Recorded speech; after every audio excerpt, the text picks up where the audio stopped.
warahmatullahi wabarakatuh. Hai semua, bertemu lagi dengan saya Tiara Nurul Musfi, NIM 231401116 Prodi PGSD. Di sini saya akan membuat video mengenai perkembangan sosio-emosi pada manusia menurut para ahli. Dalam rangka ujian tengah semester mata kuliah Psikologi Pendidikan Universitas Trilogi. Mari kita simak. Yang pertama ada tahapan perkembangan kehidupan manusia menurut Erik Erikson.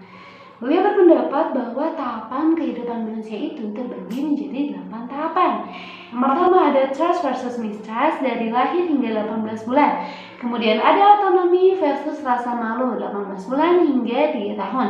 Lalu yang ketiga ada inisiatif versus rasa bersalah di usia 4 tahun.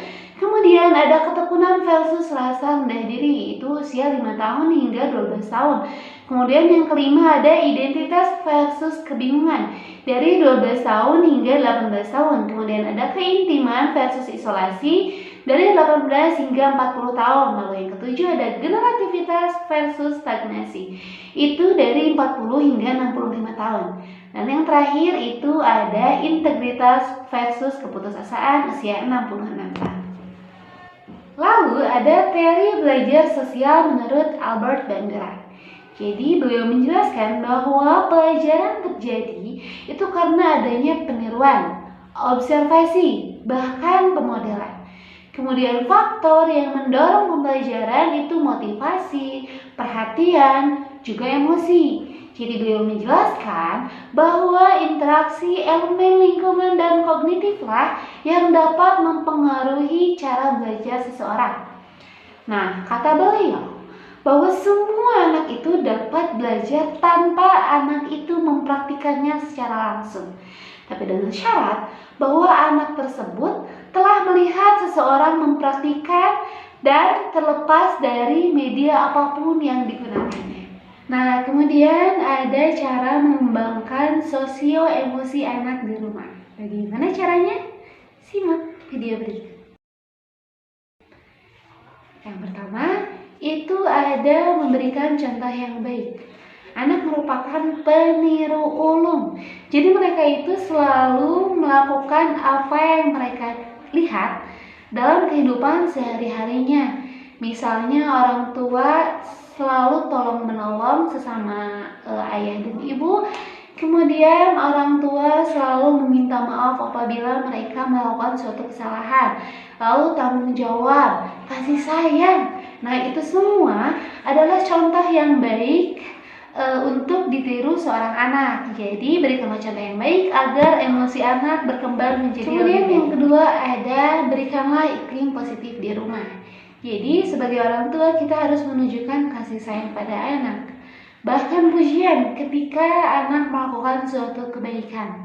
Nah, dengan begitu anak akan tumbuh secara alami menjadi pribadi yang percaya diri, gembira, bahkan murah hati karena ia mendapatkan iklim positif di rumahnya, mendapatkan kasih sayang yang melimpah dari kedua orang tuanya. Yang ketiga ada belajar menyelesaikan konflik. Jadi seorang anak itu harus belajar menyelesaikan konflik. Nah, peran orang tua di sini itu dapat membantu anak melatih emosinya dalam aktivitas dan kehidupan sehari-hari.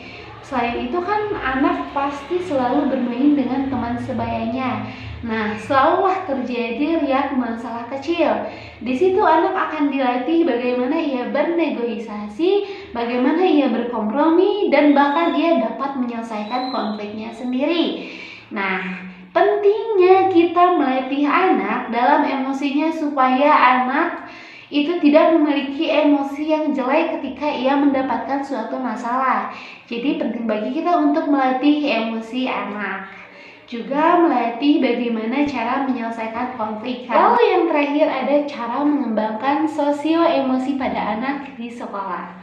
Nah, dengan apa cara yang digunakan untuk melatih sosio-emosi anak di sekolah? Itu yang pertama ada dengan cara mengarang cerita. Dengan mengarang cerita itu kita dapat membantu anak mengembangkan dan merangsang imajinasinya. Seperti contohnya kita memerintahkan kepada anak untuk merangkai sebuah cerita dari kata-kata yang kita ucapkan. Jadi, kita mengucapkan beberapa kata kepada anak, kemudian kita meminta kepada anak tersebut untuk membuat sebuah cerita dari apa yang kita sampaikan. Jika si anak bingung, kita dapat memberikan contoh. Tetapi jika masih terasa sulit, itu kita bisa membiarkan si anak bercerita tentang dirinya sendiri. Lalu yang kedua ada dengan cara kerjasama. Nah, dalam cara kerjasama ini kita bisa membiarkan anak itu melatih kepekaannya dan melatih rasa solidaritasnya terhadap yang lain. Dengan cara ini kita dapat mengembangkan sosial emosi dalam segi sosial anak-anak. Teman-teman semua, mungkin hanya itu yang dapat saya sampaikan. Mohon maaf bila terdapat banyak kesalahan. Semoga apa yang saya sampaikan ini dapat bermanfaat bagi kita semua. Assalamualaikum warahmatullahi wabarakatuh.